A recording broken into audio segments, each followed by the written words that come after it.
Chapter 7, The Walk of the Unseen. Night settles over Chicago like a heavy coat, thick with wind, neon, and the restless hum that rises when the city decides not to sleep. Malachi stands outside the small church on the edge of Garfield Park, breath fogging, palms still trembling from what he witnessed inside. The creature's emergence, Cariel's warning, the tremor that rippled through the sanctuary, none of it has faded. If anything, the memory feels sharper out here in the cold. Cariel steps out behind him, appearing almost human in the lamplight, though his presence bends the shadows in ways Malachi doesn't dare analyze. "It won't attack you directly tonight," he says calmly, pulling his hood over his head. "It's testing its boundaries. Learning the world again." "That thing was in my dreams first," Malachi mutters, shoving his hands into his pockets. "What boundaries does it even care about?" "Yours," Cariel answers. "Your mind, your past, your wounds. It grows through what you fear, not what you see." Malachi exhales slow. "I thought following Christ meant peace." "It does," Cariel says, turning to walk beside him down the cracked sidewalk, "but peace isn't the absence of conflict. It's the strength to walk through it without losing who you are." They walk east toward Kedzie, the night buzzing with sirens in the distance, dogs barking behind metal fences, and the occasional passing bus sighing at a stop. Each sound feels magnified, as if the city itself is listening. Malachi senses movement behind them, but every time he glances back, the street is empty, only a flickering street lamp swaying in the wind. "Is it following us?" he asks quietly. "Yes," Cariel says, though not in a way your eyes can catch. "It stays just outside your perception. It's learning your rhythm, your steps, your pulse." "Why?" "Because it was stitched from your memories," Cariel replies, voice low. "It knows where you hurt, and it knows where you hide." A shiver crawls down Malachi's spine.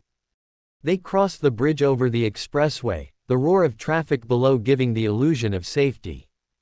Cariel stops in the middle, looking out over the blur of headlights and the endless river of motion.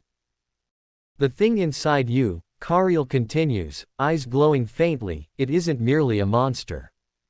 It's a remnant, a spiritual echo formed from the fractures of your life.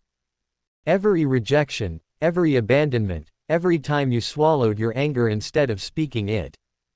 All of that shaped its bones." Malachi grips the railing until his knuckles whiten. "So what am I supposed to do? Pretend it's not there? Pray it away?" "You acknowledge it," Cariel says. "You face it. You don't feed it." Malachi laughs softly, bitterly. "Feels like it's feeding on me." "No," Cariel corrects. "It's feeding on who you used to be." A sudden gust of icy wind sweeps across the bridge, carrying with it the low rumble of something too heavy and too close to be anything natural. Malachi freezes. His skin prickles. His breath catches in his throat. Behind them, footsteps echo, slow, heavy, dragging. Cariel doesn't turn. Malachi doesn't breathe. "Don't look back," Cariel warns gently. "It's not strong enough yet for you to face it directly. Let it walk behind you tonight. Let it watch. Let it learn."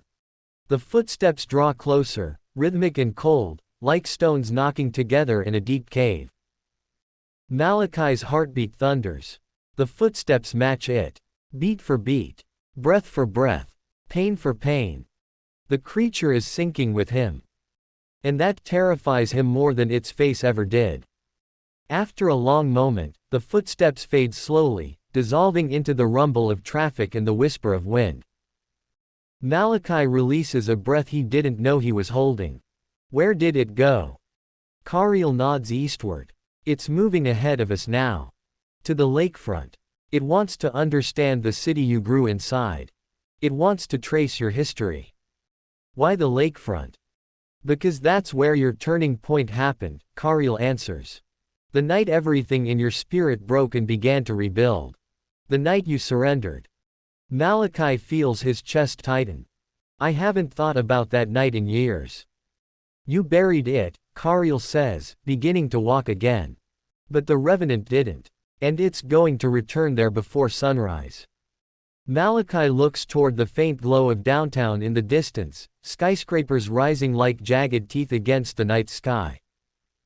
What happens if it reaches the lakefront before we do? Kariel stops walking. And his answer is quiet. Then the next time you sleep, you won't wake up alone.